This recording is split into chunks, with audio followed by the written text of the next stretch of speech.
It was the design of Angelo Ricci and Czanek and Manuel Silva to call on the terrible old man. This old man dwells all alone in a very ancient house on Water Street near the sea, and is reputed to be both exceedingly rich and exceedingly feeble, which forms a situation very attractive to men of the profession of Messrs. Ricci, Czanek, and Silva, for that profession was nothing less dignified than robbery.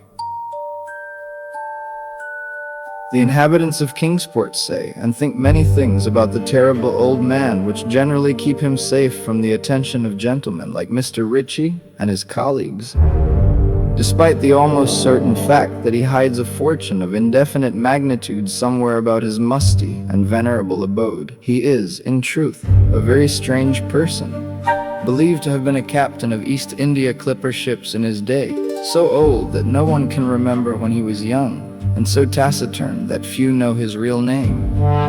Among the gnarled trees in the front yard of his aged and neglected place, he maintains a strange collection of large stones, oddly grouped and painted, so that they resemble the idols in some obscure Eastern temple. This collection frightens away most of the small boys who love to taunt the terrible old man about his long white hair and beard, or to break the small paned windows of his dwelling with wicked missiles. But there are other things which frighten the older and more curious folk who sometimes steal up to the house to peer in through the dusty panes. These folks say that on a table in a bare room on the ground floor are many peculiar bottles, and each a small piece of lead suspended pendulum-wise from a string. And they say that the terrible old man talks to these bottles, addressing them by such names as Jack, Scarface, Long Tom, Spanish Joe, Peters, and Mate Ellis. And that whenever he speaks to a bottle, the little lead pendulum within makes certain definite vibrations as if in answer. Those who have watched the tall, lean, terrible old man in these peculiar conversations do not watch him again. But Angelo Ricci and Czanek and Manuel Silva were not of Kingsport blood. They were of that new and heterogeneous alien stock which lies outside the charmed circle of New England life and traditions. And they saw in the terrible old man merely a tottering, almost helpless graybeard, who could not walk without the aid of his knotted cane and whose thin, weak hands shook pitifully.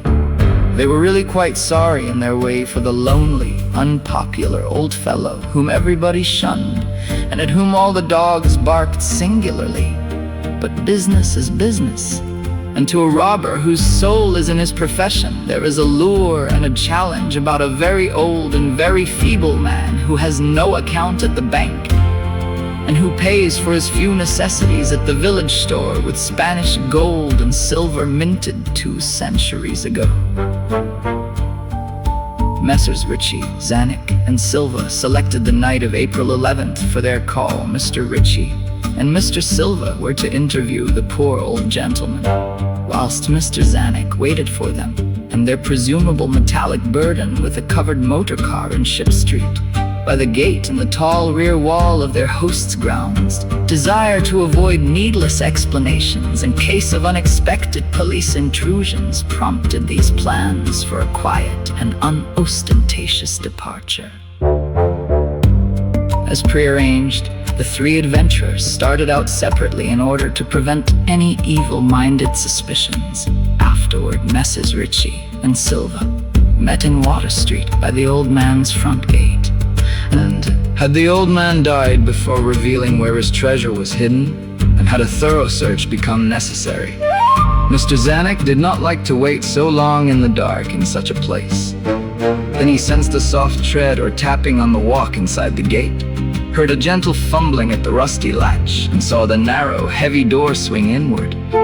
And in the pallid glow of the single dim street lamp, he strained his eyes to see what his colleagues had brought out of that sinister house which loomed so close behind. But when he looked, he did not see what he had expected, for his colleagues were not there at all, but only the terrible old man leaning quietly on his knotted cane and smiling hideously. Mr. Czanek had never before noticed the color of that man's eyes. Now he saw that they were yellow. Little things make considerable excitement in little towns. which is the reason that Kingsport people talked all that spring and summer about the 3 unidentifiable bodies horribly slashed as with many cutlasses, and horribly mangled as by the tread of many cruel boot heels which the tide washed in. And some people even spoke of things as trivial as the deserted motor car found in Ship Street, or certain, especially inhuman cries, probably of a stray animal or migratory bird, heard in the night by wakeful citizens. But in this idle village gossip, the terrible old man took no interest at all. He was by nature reserved, and when one is aged and feeble, one's reserve is doubly strong. Besides, so ancient a sea captain must have witnessed scores of things, much more stirring in the far-off days of his unremembered youth.